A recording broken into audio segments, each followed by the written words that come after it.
آئے ہی نہیں کبھی مسجد، رمضان میں بھی نہیں آئے. ایسے ایسے بدقسمت بھی ہیں. اور دکھ یہ ہے کہ ان کو اس بات کا دکھ ہی نہیں ہے کہ ہم سے بڑا بدقسمت ہی کوئی نہیں کہ رمضان میں بھی اللہ نے ہمیں اپنے گھر آنے کی توفیق نہیں دی ہے.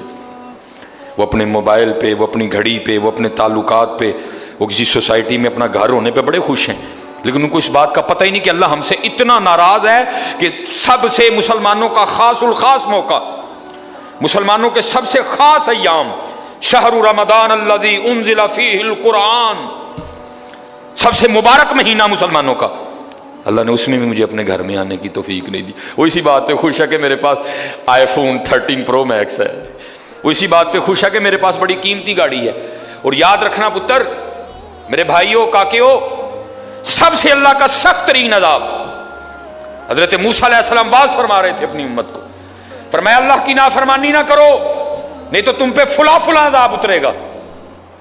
ایک شخص اٹھ کھڑا ہوا، عرض کرتا ہے اللہ کے نبی علیہ السلام آپ فرما رہے ہیں اگر اللہ کی نافرمانی کرو گے تو فلاں فلاں عذاب آئے گا.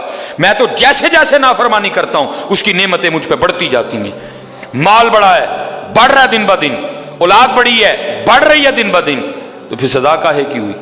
حضرت موسیٰ علیہ السلام کوہ طور پہ تشریف لے گئے، جا کے اللہ کی بارگاہ میں عرض کی اللہ میں تیری مخلوق کو تیری طرف دعوت دے رہا تھا، ان کو گناہوں کی نحوست سے ڈرا رہا تھا، گناہوں کے عذاب سے ڈرا رہا تھا، اگر تم اللہ کی نافرمانی کرو گے تو یہ عذاب تم پہ اتریں گے. ایک بندہ اٹھ کھڑا ہوا اور آگے سے عرض کرتا ہے اللہ کے نبی علیہ السلام میں تو جیسے جیسے نافرمانی کرتا ہوں مجھ پہ اس کا کرم، اس کا فضل بڑھتا جاتا ہے. میں نے پوچھا کیا کرم ہے؟ اس نے کہا مال بڑا ہے، بڑھ رہا ہے، اولاد بڑی ہے، بڑھ رہی ہے، مویشی بڑے ہیں، زمینیں بڑی ہیں، کھیتی باڑی بڑی ہے، بڑھ رہا ہے میرا. اللہ پاک نے فرمایا میرے کلیم، میرے جو عذاب کے انداز ہیں، میری جو عذاب کی صورتیں ہیں، ان میں سے جو سخت ترین عذاب ہے اس وقت میں نے اس بندے کو وہ عذاب دے رکھا ہے. عرض کی رب کریم کیا ہے تیرا سب سے سخت ترین عذاب؟ فرمایا میرے کلیم جس سے میں سب سے زیادہ ناراض ہوتا ہوں اس سے میں توفیق سجدہ چھین لیتا ہوں.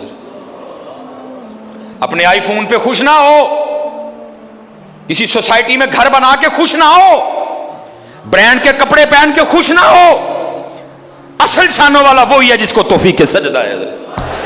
ہاں نہ بھائی شیطان کے دھوکے میں آنا. یہ کوئی نہ سمجھے میں کسی کو ٹچکر کر رہا ہوں، یہ ساری نعمتیں میرے اللہ نے مجھے بھی دے رکھی ہیں، لیکن کچھ نہیں پتا. توفیق سجدہ، جسے توفیق سجدہ نہیں، فرمایا سخت ترین عذاب میں مبتلا ہے، میں نے اس سے توفیق سجدہ چھین لی ہے، میں نے اس سے اپنا نام لینے کی توفیق چھین لی ہے. نہ دھوکے میں آنا. جس سے وہ راضی ہوتا ہے، جس سے وہ خوش ہوتا ہے، اسے توفیق سجدہ دیتا ہے. لیکن کیا ہے، ہم جناب ماڈرن، سیکولر، بہو جی، صاحب جی،